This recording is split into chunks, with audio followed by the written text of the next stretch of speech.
अस्सलाम वालेकुम बेटा। अब मैंने आप लोगों के साथ डिस्कस करना है मई जून 2022 पेपर 1 3। अब इस पेपर के अंदर हमें समझना होगा कि भाई हो क्या रहा है, कैसे रहा है, जरा चेक करते हैं एक एक करके।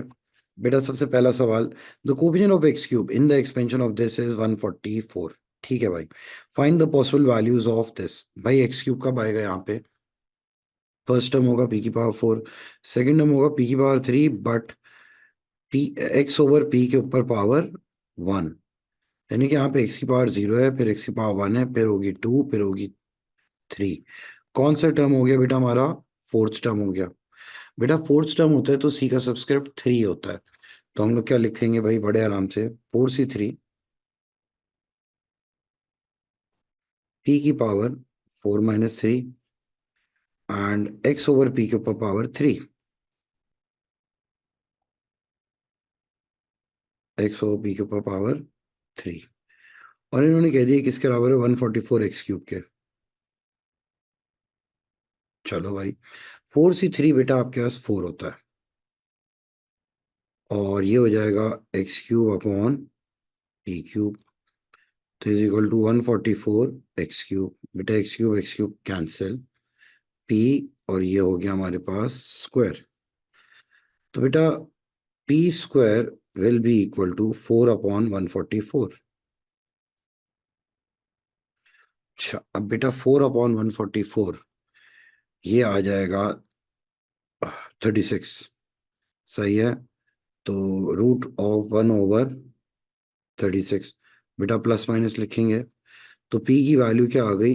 +(1/6). कोई परेशानी यहाँ तक आप लोगों को नहीं होगी। सही है मेरा बच्चा। फिर उसके बाद क्वेश्चन नंबर 2 जरा देखते हैं। यहाँ पे क्या हो रहा है, आपसे इन्होंने एक ग्राफ बना के दे दिया है। अच्छा, साइन का है, बता भी दिया है। ये आर क्या बता रहे हैं कि वर्टिकल ट्रांसलेशन हुई है।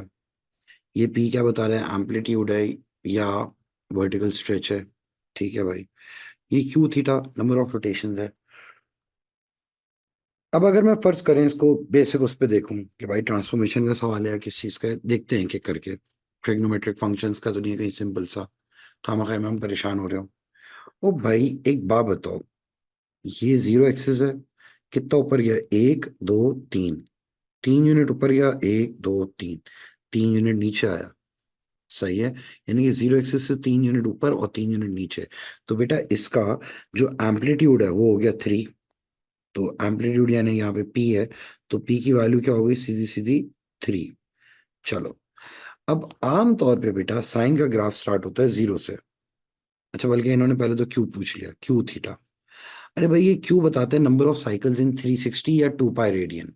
ठीक है, अब यहाँ पे 2π में सिर्फ आधी साइकिल है। सही है, 4π में पूरी साइकिल है, यानी कि यार आधी साइकिल हो रही है 2π में, तो क्यू की वैल्यू क्या हो गई? हाफ हो गई। सही है, तो क्यू की वैल्यू आ गई आपके पास हाफ। हाफ। फिर आर, आर है वाई शिफ्ट। भाई देखो साइन का ग्राफ स्टार्ट होता है 0 से, ये 0 से नहीं स्टार्ट हो रहा, ये कहाँ से स्टार्ट हो रहा है? -2 से। तो बेटा इसकी आर की वैल्यू क्या हो गई? -2 हो गई। आर की वैल्यू क्या हो गई? -2 हो गई। इतने से काम के, अच्छा बस ये था, 3 नंबर दे दिए। ये तो सिर्फ आइडेंटिफाई करना था यार, बनाना भी नहीं था। ठीक है, अब अगला पार्ट जरा देखते हैं हम लोग। अगला सवाल, an arithmetic progression has the first term of 4 and a common difference of d. The sum of the first n terms of the progression is 5863। ठीक है भाई, फर्स्ट टर्म 4 है, सम ऑफ n टर्म्स 5863 है। शो ये करना है। अरे भाई हमें पता है सम ऑफ n टर्म का फॉर्मूला क्या है? n/2, यानी कि Sn = n/2 2a plus n-1 × d, यही होता है। भाई Sn क्या है? 5863 n/2 2a plus n-1 × d। सही है। चलो भाई, अब हम लोग यहाँ पे देख लेते हैं। बेटा अब आप लोग क्या करोगे? पहले तो 5863 से 2 को मल्टीप्लाई करोगे। 5863 को जब मैंने 2 से बेटा मल्टीप्लाई करा तो ये क्या बन रहा है, 5863 multiplied by 2, 11726। 11726 upon n is equal to 8 plus n-1 into d. सही है बेटा। अब ये क्या हो जाएगा, n-1 into d is equal to 11726 over n-8। ये सिंपल आपने प्रूव करना था, ये आपने प्रूव भी करके दिखा दिया। सही है। अगला part, given that nth term is 139, यानी कि टी एन दे दिया 139, find the values of n and d, giving the value of d as a fraction. बेटा अगर कह दिया t n is equal to 139, सही है यार। nth टर्म क्या होता है, a प्लस n-1 d होता है। टी एन क्या होता है, a plus n-1 into D होता है। और भाई टी एन इन्होंने क्या दे दिया, 139, ए क्या है 4 है। बेटा n-1 इंटू डी मैंने ऑलरेडी ये सब्जेक्ट बनाया हुआ है यहाँ पे। सही है, सेम प्रोग्रेशन है तो ये भी चीज सेम आएगी। तो ये क्या आ जाएगा बेटा, 11726 ओवर n-8। तो बेटा ये क्या आ गया, 139 is equal to 11726 over n-4। बेटा 11726 over n is equal to 143। सही है बेटा, वहां पे 4 जाके ऐड हो गया तो n क्या आ गया बेटा आपके पास, 11726 डिवाइड बाय 143। सही है, तो ये आ गया 82। बेटा n आ गया आपके पास 82। Once you have the value of n, आप लोग बड़े आराम से क्या कहोगे, क्या देखो भाई n-1 इंटू डी है ना, n तो आ गया 82, तो 82 minus 1 into d is equal to 11726 over 82 minus 8। अरे भाई ये क्या हो जाएगा, 81d is equal to 11726 divide by 82 minus 8, 135। तो बेटा डी क्या आ जाएगा, 135 डिवाइड बाय 81, 5/3। बेटा ये कितने आराम से हो गया आप लोगों के पास। फिर अगला सवाल देखते हैं अब हम लोग, क्या हो रहा है भाई। क्वेश्चन नंबर 4, क्वेश्चन नंबर 4 में आप लोगों के पास क्या है, कर्व है जिसकी इक्वेशन दी थी और इसको बताया कि ट्रांसलेट करा पहले -1 3। भाई -1 3 का क्या मतलब है कि एक यूनिट पहले हॉरिजॉन्टली टुवर्ड्स लेफ्ट गया है और 3 यूनिट वर्टिकली अप गया है। अच्छा, जब भी हॉरिजॉन्टली टुवर्ड्स लेफ्ट जाते हैं तो हम x की जगह x+a लिखते हैं। तो यहाँ पे -1 है हॉरिजॉन्टल ट्रांसलेशन, तो आप x की जगह क्या लिखेंगे, x+1।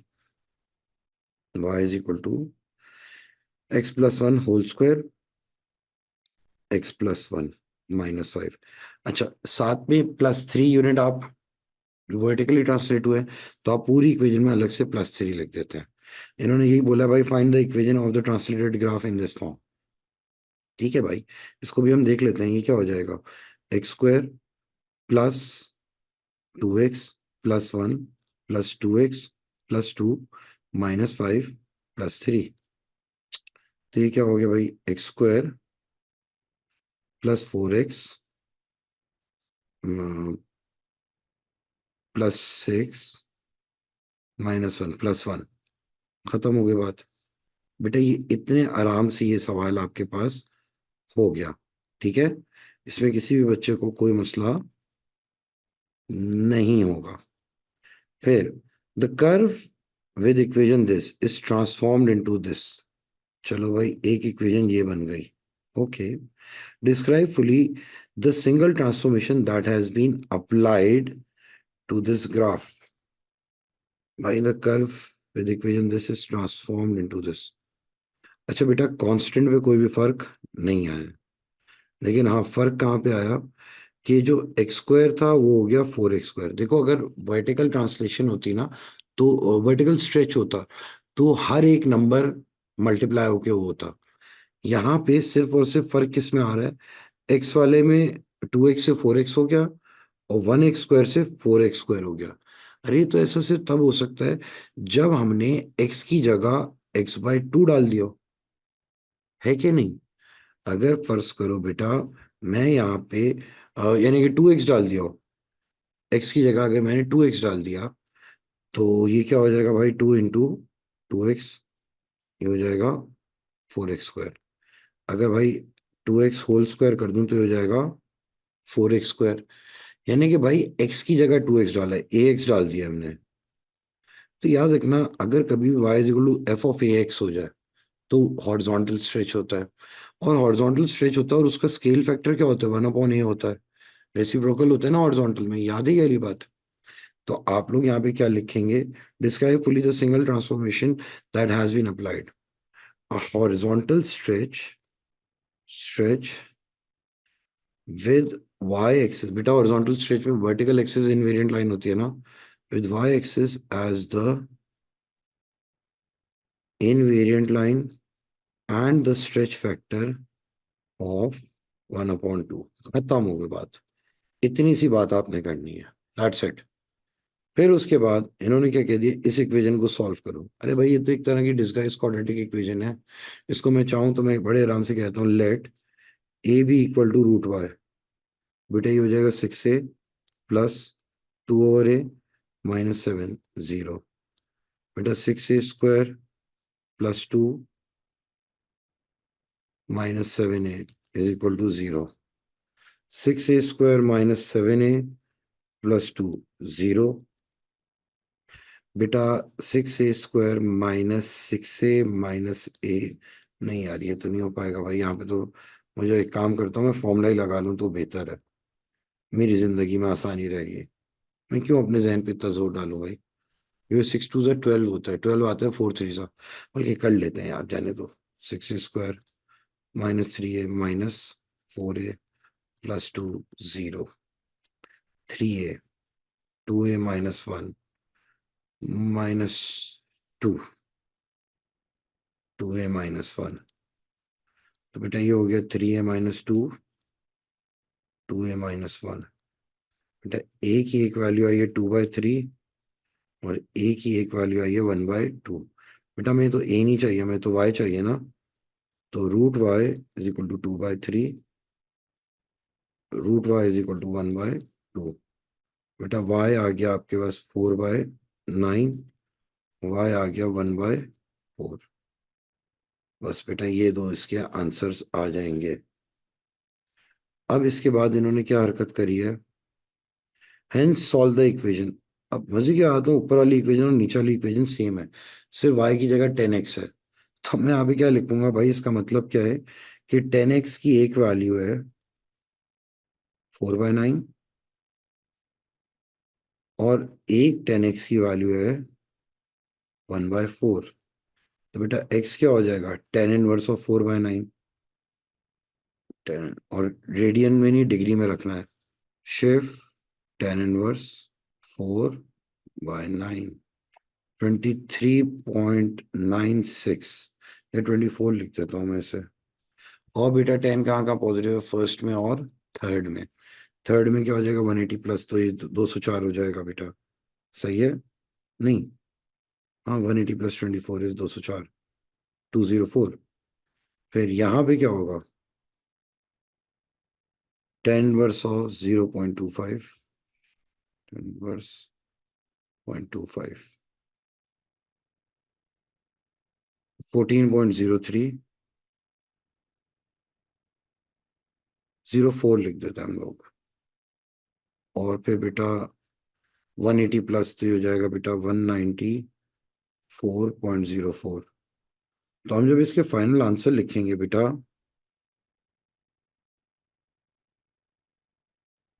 फाइनल आंसर 4 आएंगे इसके, क्योंकि बेटा डोमेन तो आपकी 360 तक है। 24, 14, 194, 204। सही है। बल्कि एक काम करता हूँ, 3 सिग्निफिकेंट में देना है ना। x equal to 14.0, 24.0, 194, 204। ये बेटा आपके आंसर्स आ गए। अच्छा जी, उसके बाद क्वेश्चन 6 में हम लोग देखते हैं कि क्या हो रहा है। फंक्शन दे दिया आपको, बड़ा सीधा सा। अब इस फंक्शन में ये लोग कह रहे हैं कि एफ ऑफ एक्स को ऐसे लिखो। ठीक है मेरा बच्चा। और बेटा हमें हमें अब बेटा इस फंक्शन को अगर मैं देखूं तो मुझे करना क्या है। पहला काम तो इन्होंने क्या कह दिया है, एक्सप्रेस करो इस फॉर्म में। वैसे तो ब्रेकिंग द मिडिल टर्म से होता है, लेकिन अगर आप लोग नहीं करना चाह रहे, कंपेयरिंग से करो। तो 2x² माइनस 16x प्लस 23। ठीक है बेटा। तो ये हो जाएगा क्या, 2x² plus 4ax plus 2a² plus b। बेटा आपने x को कंपेयर कर लिया पहले। -16x is equal to 4ax। x cut गया तो बेटा a की वैल्यू आई -4। फिर उसके बाद बेटा आपने देखा कॉन्स्टेंट्स को। तो कांस्टेंट में क्या है, 23, 2, -4 का स्क्वायर प्लस बी। तो बेटा बी आपके पास ये क्या आ जाएगा, 23 -8। बेटा ये 9 आ गया आपके पास। ठीक है, -9। ठीक है, क्योंकि ये 16 2 32, 32 माइनस 23 माइनस 32 इज -9। चलो, अब ये क्या हो गया हमारे पास, 2x-4 होल स्क्वायर -9। तो बेटा टर्निंग पॉइंट आपके पास क्या आ रहा है, 4, -9। वैसे मांगा नहीं है, मैंने ऐसे ही लिख दिया। अब इन्होंने क्या कह दिया, रेंज निकालो इसकी, इस फंक्शन की रेंज निकालो। भाई अगर मुझे रेंज निकालनी है, मुझे पता है it's a U shape curve, और इसकी डोमेन देखो क्या है, 3 से कम। सही है। तो भाई एक हमारा ग्राफ हो, एफ ऑफ एक्स क्या है, 2x-4 होल स्क्वायर -9। आमतौर पे ये ग्राफ हमारा कुछ ऐसे बनेगा, 4 पे -9। लेकिन इन्होंने डोमेन रिस्ट्रिक्ट कर दिए कहाँ पे, <3 से। यानी कि 3 से नीचे की वैल्यूज हो सकती हैं। तो मैं पहले देख लेता हूँ 3 पे इसकी क्या वैल्यू है, 2, 3-4 होल स्क्वायर -9। तो बेटा ये क्या आ रहा है अब आपके पास, -7। तो हमारा जो ग्राफ बन रहा है वो कुछ ऐसे बन रहा है कि भाई 3 पे क्या है वैल्यू, -7। तो हमारी रेंज क्या हो जाएगी, F of x is greater than -7। F of x is greater than -7। अच्छा, बात ये है कि हम टर्निंग पॉइंट से पीछे का रीजन बना रहे हैं, ये याद रखना। तो अब एक्सप्रेशन जब आप निकालेंगे इनवर्स का, तो बेटा आपको इतना पता है कि प्लस माइनस में आप माइनस वाली चीज रखोगे रूट के साथ। तो ये क्या आ गया, y is equal to 2x-4 whole square -9। तो ये क्या हो गया बेटा, y +9/2 is equal to x-4 whole square. x-4 root of y +9/2, plus minus लिख दिया बेटा आपने।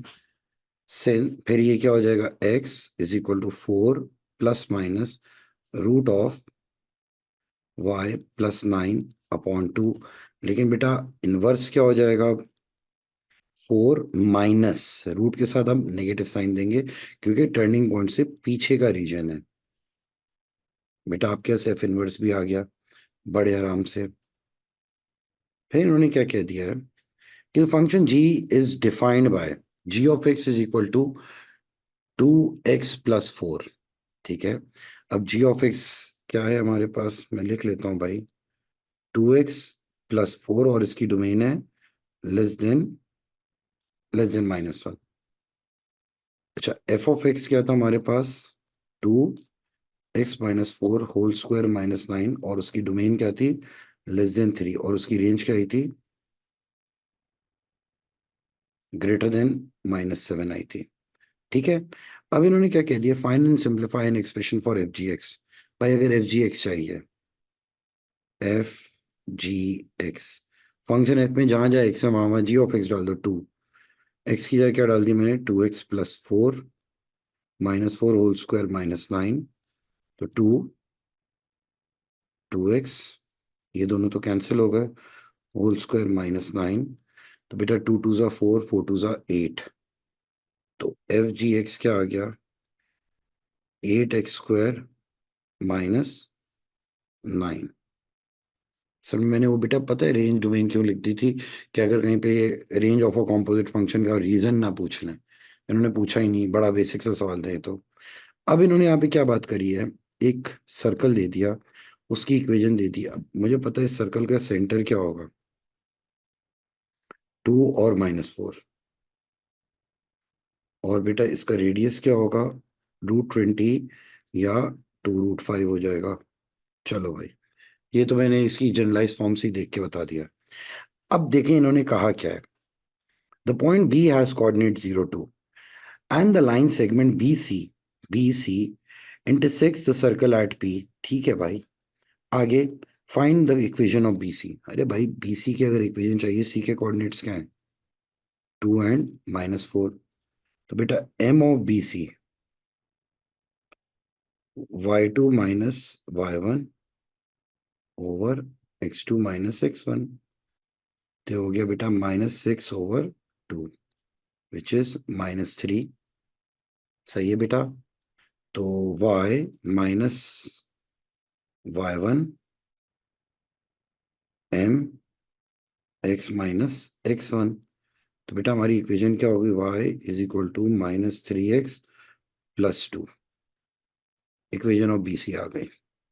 सही है बेटा, यहाँ पे किसी भी बच्चे को कोई मसला होगा ही नहीं। फिर उसके बाद, hence find the coordinates of P giving your answer in exact form. भाई कोऑर्डिनेट्स ऑफ पी यानी कि पॉइंट ऑफ इंटरसेक्शन चाहिए ना, तो y = -3x+2, -3x+2, और बेटा इसकी क्या थी, x-2 whole square, y+4 whole square = 20, यही थी ना। हाँ, अब बेटा इन्हें y की जगह क्या डालना है, x² -4x+4 प्लस y की जगह हमने क्या डाल दिया, -3x+2,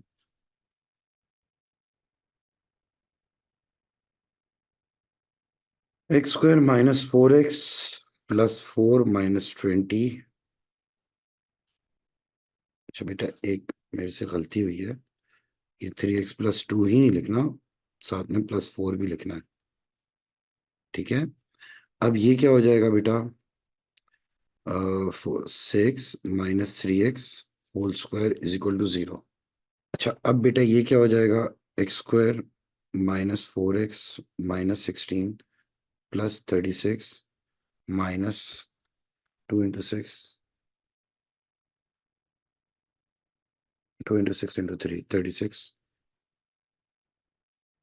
+9x² 0, 10x² -40x +20 0, x² -4x+2 0। सही है बेटा, यहाँ तक आ गए। अब आपके एक्स कोऑर्डिनेट्स निकल आएंगे बड़े आराम से, वो आप अब निकाल ही सकते हैं बेटा, वही क्वाड्रेटिक फॉर्मूला लगा के। क्या आ जाएंगे भाई, -b ±√b² -4ac/2a। तो एक्स कोऑर्डिनेट आपके पास बेटा आ जाएगा। मैं बेटा असल में अब अपना कैलकुलेटर ही ले आया ना, ताकि कोई टाइम जरा थोड़ा सा मेरा बच जाए। तो बेटा एक आ रहा है 2 + √2, और एक आ रहा है 2 - √2। दो एक्स कोऑर्डिनेट आ रहे हैं। अब 2 + √2 तो बड़ा नंबर होगा, 2 + √2 हो जाएगा क्या, 1.41 होता है, तो 3.41 तो ये हो नहीं सकता। 2 माइनस रूट टू होगा हमारा कौन सा पॉइंट, पॉइंट पी का एक्स कोऑर्डिनेट। क्या हो गया बेटा, 2 माइनस रूट टू। अब यहाँ पे मैंने डाला 2 minus root two, 2 minus root two plus 2 minus 6 plus 3 root two plus 2। तो y is equal to what, 3 root two minus 4। तो बेटा p के कोऑर्डिनेट्स अब क्या आ रहे हैं, 2 minus root two comma 3 root two minus 4।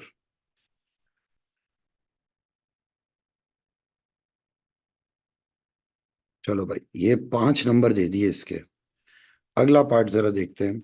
इन्होंने अब क्या कह दिया है, कर्व की इक्वेशन दे दी है आपको, और इन्होंने कह दिया y इज इक्वल टू 5 से इंटरसेक्ट करिए पॉइंट ए और बी पे। ठीक है भाई, ए और बी के कोऑर्डिनेट्स भी दे दिए। Okay, find the equation of the tangent to the curve at A. Equation of tangent at A चाहिए, यानी कि ये चाहिए। तो भाई मुझे तो इस पॉइंट पे पहले ग्रेडियंट चाहिए होगा, ग्रेडियंट चाहिए होगा तो मुझे पहले कर्व की इक्वेशन को डिफरेंशिएट करना पड़ेगा। D by D x of y, d by D x of x की पावर हाफ प्लस, बेटा D Y by D x क्या आ गया, 1/2 एक्स की power minus half plus 4 into -1/2 x की पावर -3/2। तो बेटा D Y by D x क्या आ जाएगा, 1/2 रूट एक्स माइनस 2/x√x। ये आ गया भाई, 3/2 है ना, तो x√x भी लिख सकते हैं हम इसे। यहाँ पे ए पे का है तो एक्स कोऑर्डिनेट क्या है, एट ए, जो कि 1 5 है।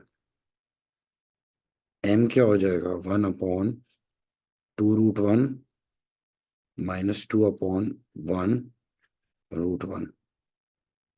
तो ये हो गया बेटा क्या, 1/2 -2, ये आ रहा है आपके पास -3/2।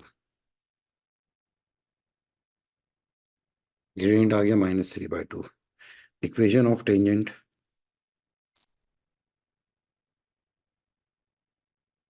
y minus y1 m x minus x1। तो ये बेटा क्या आ गई, 2y -10 -3x plus 3, 2y plus 3x is equal to 13। Equation of tangent भी आ गई, कोई परेशानी नहीं है। 4 नंबर। अगला part, calculate the shade area. अरे भाई अगर मुझे शेड एरिया चाहिए, मैं देख रहा हूँ कि भाई ये तो एक अदद वो है, रेक्टेंगल, सही है। और ये बेस कितनी हो गई है भाई, 15, 16 से 1 तक। और ये कितनी है बेटा, हाइट 5 है हमारी, हाइट है हमारी 5। तो मैं एक काम करूंगा, एरिया ऑफ रेक्टेंगल पहले निकाल लूं। Area of rectangle 15 into 5, 75। Area under curve क्या आएगा, एक्स की पावर हाफ प्लस 4 एक्स की पावर माइनस हाफ। ठीक है बेटा, और लिमिट्स हम लोग क्या लगा देंगे यहाँ पे, 16 से 1। सही है।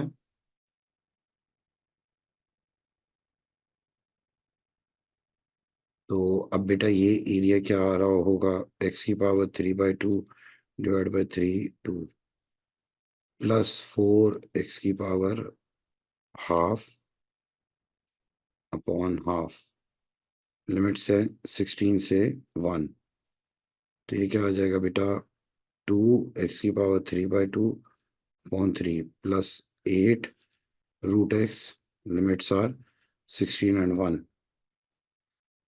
2 16 की पावर 3/2 अपॉन 3, 8 इंटू 16 -2 1 की पावर 3/2, 3 प्लस 8 √1। तो बेटा ये क्या आ रहा है, 16 का रूट इज 4, करें 1 में डाल दें, हाँ बेटा ये कर सकते हैं मास। बेटा 16 का रूट इज 4, 4 2 8। अच्छा 16 का रूट 4, 4 का क्यूब 64 इंटू 2 डिवाइड बाई 3, तो 128/3 प्लस 8 इंटू 4, तो 224/3 आ गया, माइनस 2/3 प्लस 8, 2/3 प्लस 8, तो 26/3, 224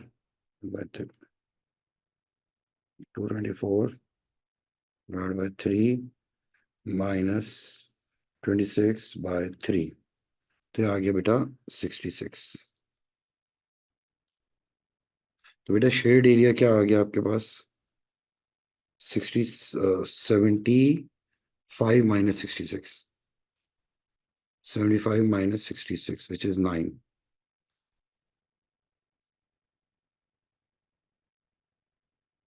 चलो भाई ये भी आपके आराम से मार्क्स आ गए।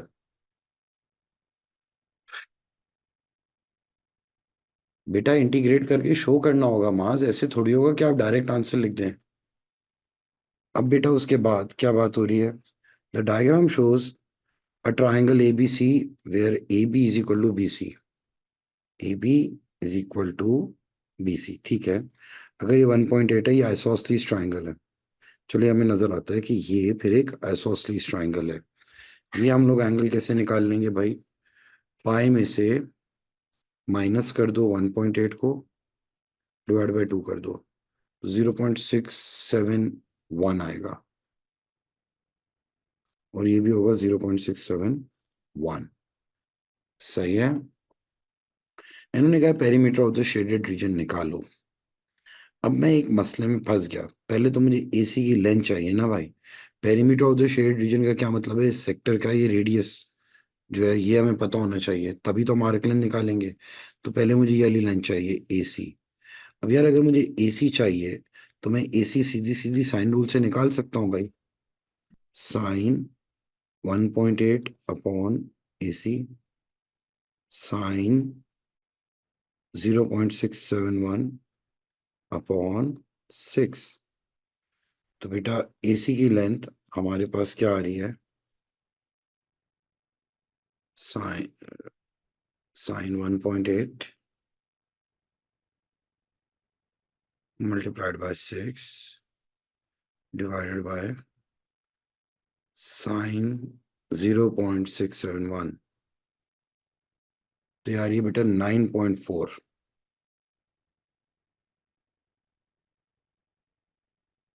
9.4 सेंटीमीटर आ गई आपके पास ये वाली लेंथ। तो बेटा ये भी पूरी 9.4 होगी, ए से डी पूरी 9.4 होगी। लेकिन ये अगर 6 है तो ये कितनी हो गई बेटा? 6 माइनस आंसर, तो ये हो गया 3.4। अच्छा चलो अब आर्क लेंथ चाहिए ना। S is equal to R theta.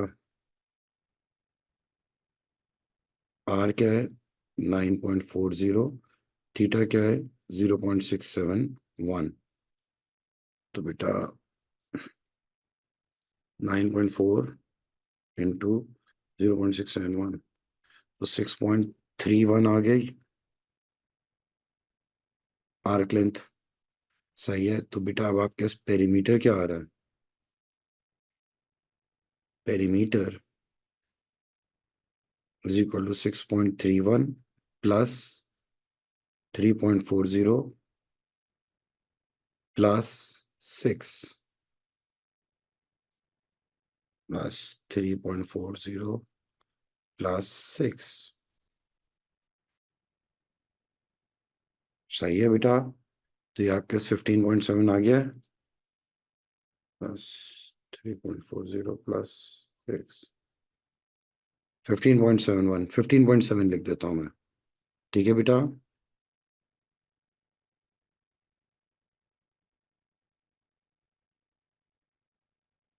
चलें भाई, ये वाली कहानी भी हमारे पास सीधी सीधी हो गई। अब आपने इन्होंने कह दिया एरिया ऑफ शेड रीजन। भाई अगर मुझे एरिया ऑफ शेड रीजन चाहिए, पूरे सेक्टर का एरिया निकालूंगा, माइनस कर दूंगा ये ट्राइंगल का एरिया, कहानी खत्म।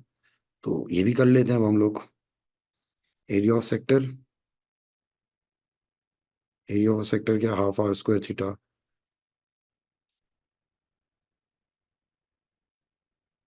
थीटा क्या है भाई यहाँ पे, 0.671 minus area of triangle, half a b sine 1.8। तो बेटा शेड एरिया आपके पास बड़े आराम से आ जाएगा, क्या, 6 × 6 साइन 1.8 इंटू 36 डिवाइड बाई 2, 17.53,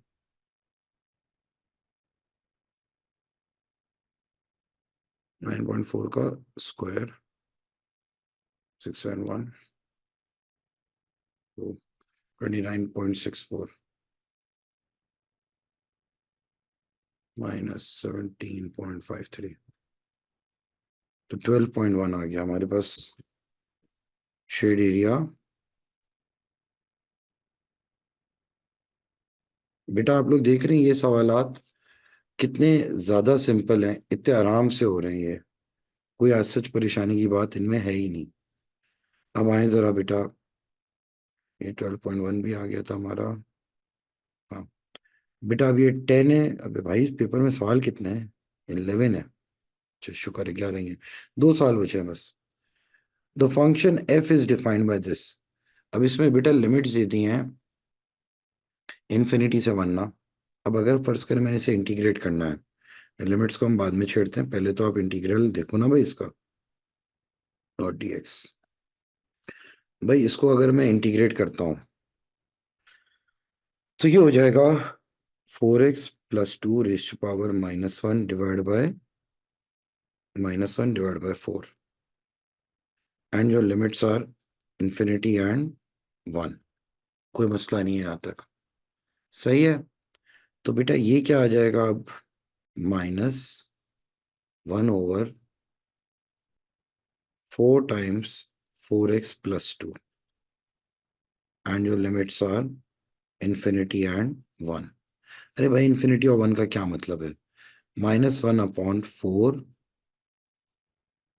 मैं बल्कि एक काम करता हूँ ना, 1/4 बाहर ही फेंक देता हूँ, जिंदगी में मेरी आसानी रहेगी। 1/4 बाहर फेंक दिया मैंने, तो ये हो गया बेटा, माइनस भी बाहर ही फेंक रहा हूँ, जाने दो।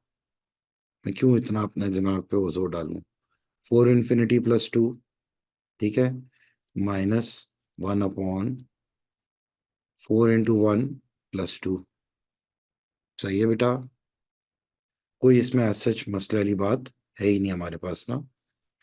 अब हम लोग क्या करेंगे, -1/4, बेटा 4 ∞ + 2, 1/4 हो गया ये, सही है। और फिर ये हो गया -1 बाय, अल्लाह भला करे, 1/6। अच्छा बेटा anything divide by infinity is what, 0। सही है, 0 -1/6। तो बेटा ये क्या हो जाएगा, -1/4 -1/6। तो बेटा ये आ जाएगा आपके पास 1/24।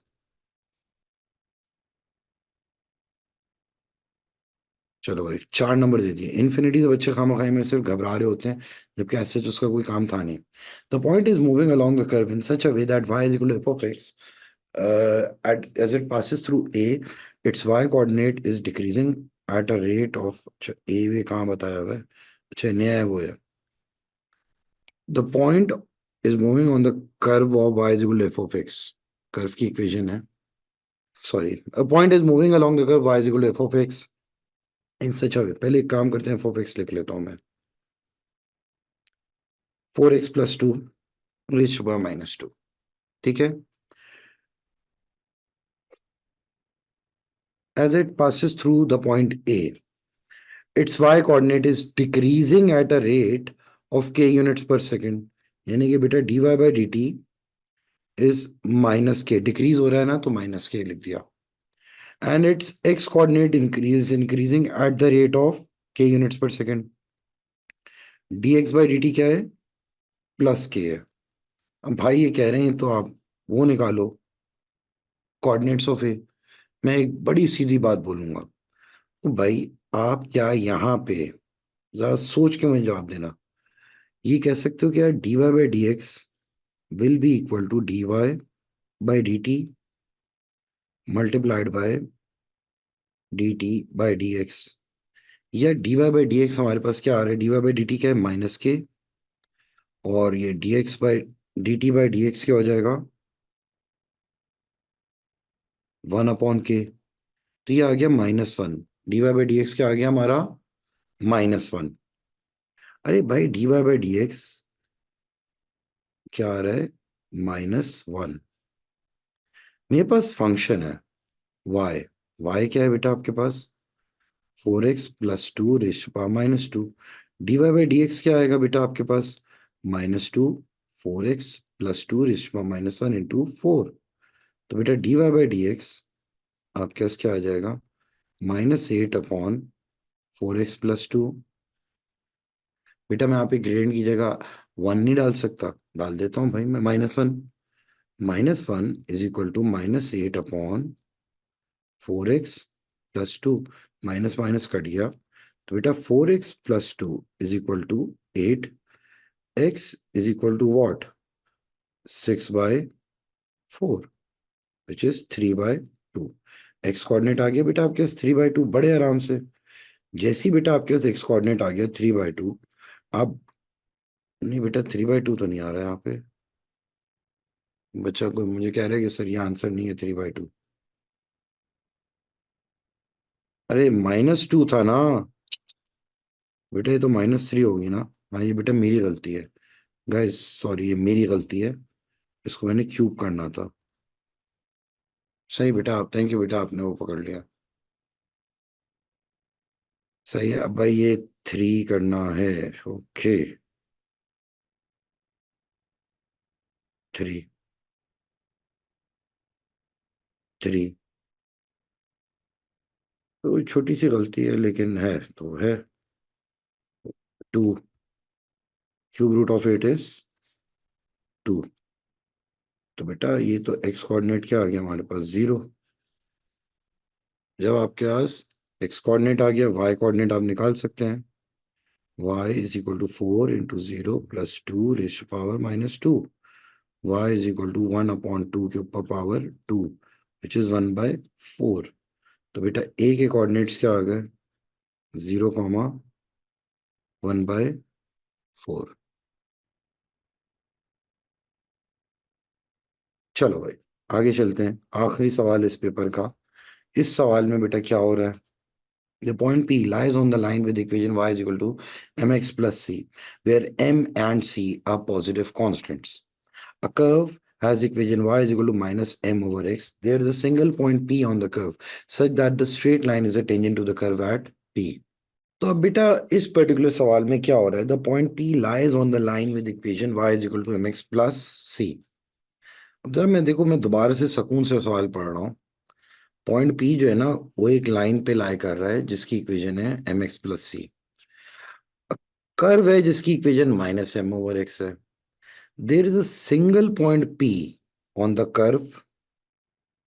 बेटा ये लाइन P पे भी लाई कर रहा है, और पॉइंट P लाइन पे भी लाई कर रहा है और कर्व पे भी लाई कर रहा है। There is a single point P on the curve such that the straight line is a tangent to the curve at P, यानी कि लाइन और कर्व आपस में टेंजेंट है एट P पे। Find the coordinates of P। यार एक बात सुनो, लाइन और कर्व आपस में टेंजेंट है, तो मैं दोनों को पहले तो साइमल्टेनियसली सॉल्व करता हूँ so as to find the point of intersection. तो भाई साइमल्टेनियसली सॉल्व करो तो mx plus c is equal to -m/x। अच्छा जरा इसको थोड़ा और इज्जत से देखते हैं, mx² plus cx is equal to -m, mx² plus cx plus m is equal to 0। अब जब मैंने लाइन और कर्व को साइमल्टेनियसली सॉल्व करा, एक और क्वाड्रेटिक एक्सप्रेशन बना है। ये एक ऐसा क्वाड्रेटिक एक्सप्रेशन होगा, सिंस लाइन और कर्व आपस में टेंजेंट है, कि इस क्वाड्रेटिक एक्सप्रेशन का बेटा रियल एंड इक्वल रूट आएंगे, और रियल एंड इक्वल रूट्स कब होते हैं? जब B square minus 4ac equal to 0 होता है। सही है, तो हम लोग क्या लिखेंगे? Since line is tangent to curve, therefore b square minus 4ac equal to 0, यानी कि c square 4ac is equal to 0। सही है बेटा। अब यहाँ पे मैं जाके थोड़ा सा फंस गया कि भाई यहाँ पे तो c भी आ रहा है, m भी आ रहा है। चलो देखते हैं बेटा, इसमें कोई हमें अब नोट करना तो है।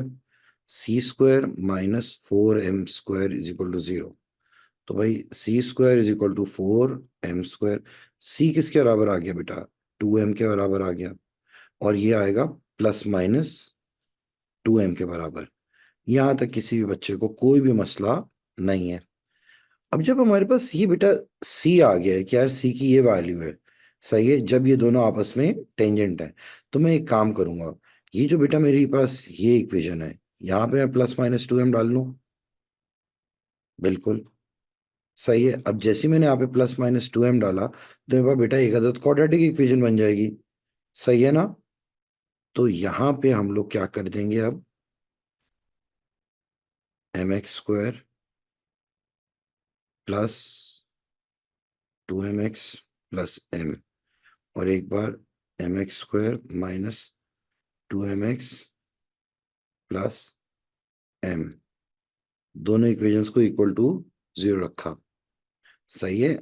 अब बेटा यहाँ पे हम लोग बड़े आराम से क्या ये बात कह सकते हैं कि भाई ये तो हमारे पास एक सीधी सी इक्वेशन है, तो यहाँ पे आप इसे फैक्टराइज कर सकते हैं बड़े आराम से। यस और नो बेटा? है ना बेटा? जैसे ही आपने इसे फैक्टराइज करा, फिर आप आराम से इसके रूट्स निकाल लेंगे। हाँ सॉरी बेटा, मैं वो थोड़ा सा वो हो गया था, एक कॉल थी। खैर, अब बेटा आपने इसको अगर देखा, ये पूरी इक्वेशन में से बेटा m तो कैंसिल हो जाएगा ना, तो ये क्या बन जाएगी बेटा? x² plus 2x plus 1 equal to 0, और ये भी क्या हो जाएगी? x² minus 2x plus 1 equal to 0। तो बेटा यहाँ पे क्या रूट्स बन रहे हैं? x² plus x plus 1 0, x x plus 1 plus 1 x plus 1। तो बेटा x की वैल्यू आ रही है यहाँ पे -1, और यहाँ पे क्या हो रहा है भाई? x² minus x plus 1 equal to 0, x x minus 1 -1 x minus 1 0। तो बेटा x की वैल्यू क्या आ रही है? 1 और -1। अब लेकिन बेटा बात यह है कि इन्होंने क्या कहा है कि gradient where m and c are positive constants. सही है बेटा, m और c क्या है? पॉजिटिव कांस्टेंट है। अगर फर्ज करो मेरा जो बेटा ये x की वैल्यू को मैं -1 ले लूं, x की वैल्यू को अगर मैं -1 ले लूं, तो बेटा ये पॉजिटिव कांस्टेंट नहीं बन पाए, और पॉजिटिव 1 ले लिया तो पॉजिटिव कांस्टेंट नहीं बन पाएगा। तो हम लोग यहाँ पे क्या करेंगे? x की जगह सिर्फ और सिर्फ क्या लेंगे? -1। x कोऑर्डिनेट आप लोग खाली क्या लेंगे? -1। Here x is -1 only. अब भाई अगर x -1 है, तो y कोऑर्डिनेट क्या बन गया? Equal to m -1 plus c। अच्छा, मजे की बात, c भी क्या था हमारे पास? +-2m। आप यहाँ पे खाली क्या लोगे बेटा? +2m ही लोगे। तो बेटा y क्या आ गया? m आ गया। तो बेटा आपके पास पॉइंट क्या बन गया? सिर्फ और सिर्फ -1, सिर्फ एक ये पॉइंट आएगा। सही है। और फिर अगर फर्ज करें कोई बच्चा कहता है सर मैंने वो सी की जगह अगर मैं -2, भाई वो हो ही नहीं सकता क्योंकि आपका एक्स कोऑर्डिनेट -1 है। सही है। एक तो ये हो गया, और फिर बेटा एक और बात भी हो सकती है ये कर्व भी तो है हमारे पास, y is equal to minus m over x, y is equal to minus m over x की जगह -1, तो खाली क्या बचेगा, m। तो हमारे पास बेटा दो पॉइंट्स क्या बन रहे हैं, -1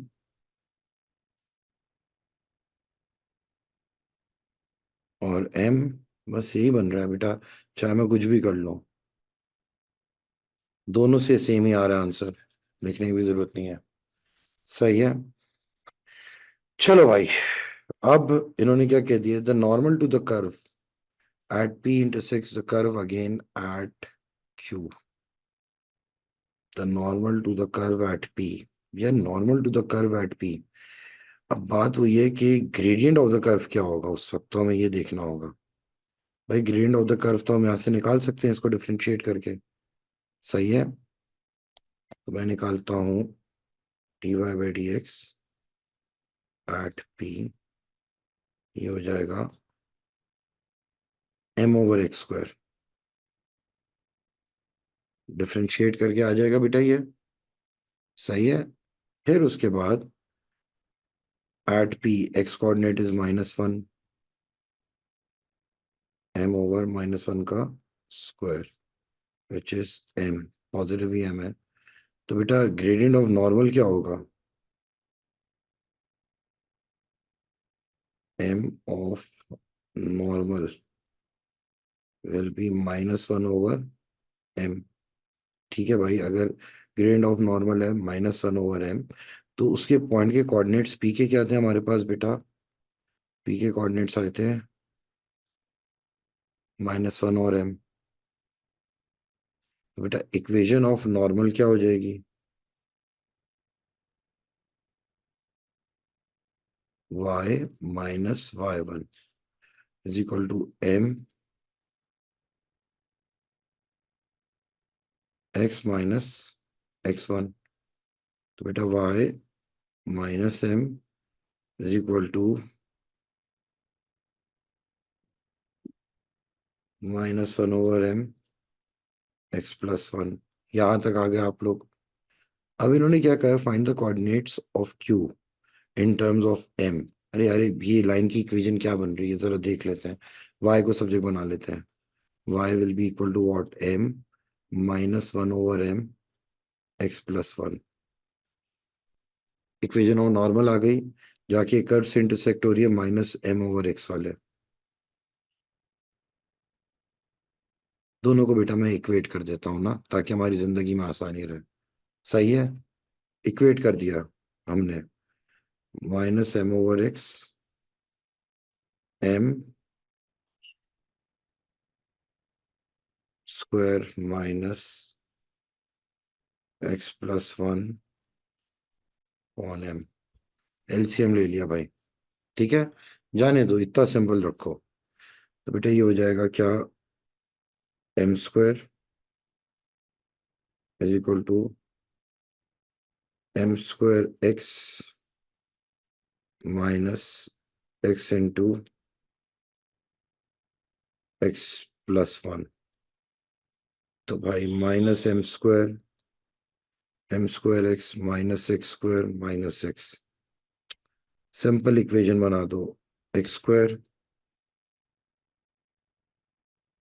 माइनस एक्स, नहीं वहां पे जाएगा ना, तो ये प्लस हो जाएगा, फिर -m square x -m square equal to 0। सही है बेटा, तो हमारे पास जिंदगी में काफी ज्यादा आसानियां आ गई, 1 -m स्क्वायर -m स्क्वायर 0। बेटा यहाँ तक कोई मसला नहीं है हमें। सही है, एक क्वाड्रेटिक इक्वेशन बन गई लाइन और ये नॉर्मल और इसकी। अब जब ये हमारे पास इक्वेशन बन गई है, तो मैं यहाँ पे बैठ के आराम से बेटा इसके रूट्स ही इवेलुएट कर लूंगा, बहुत ही ज्यादा आसानी से। चले बस, फिर बेटा अगर आप लोगों को ये चीज समझ आ गई तो मैं बस यहीं पे जाके एंड कर देता हूँ। सही है, कल के मैं जो है पेपर्स आप लोगों को बता देता हूँ।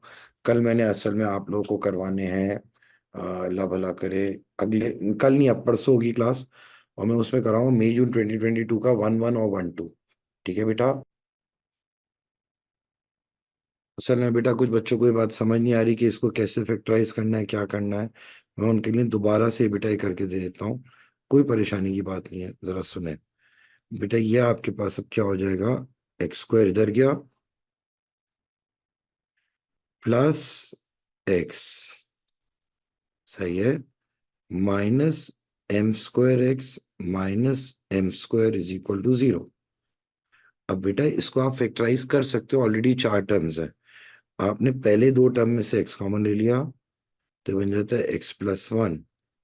इन दोनों टर्म्स में से अगले दो से माइनस एम स्क्वायर कॉमन ले लिया, ये भी क्या बन गया, एक्स प्लस वन। सही है। तो बेटा एक चीज बन गई एक्स माइनस एम स्क्वायर, और एक चीज बन गई x plus one is equal to zero. तो बेटा एक एक्स की वैल्यू आ गई माइनस वन, और एक एक्स की वैल्यू आ गई एम स्क्वायर। कोई मसला है?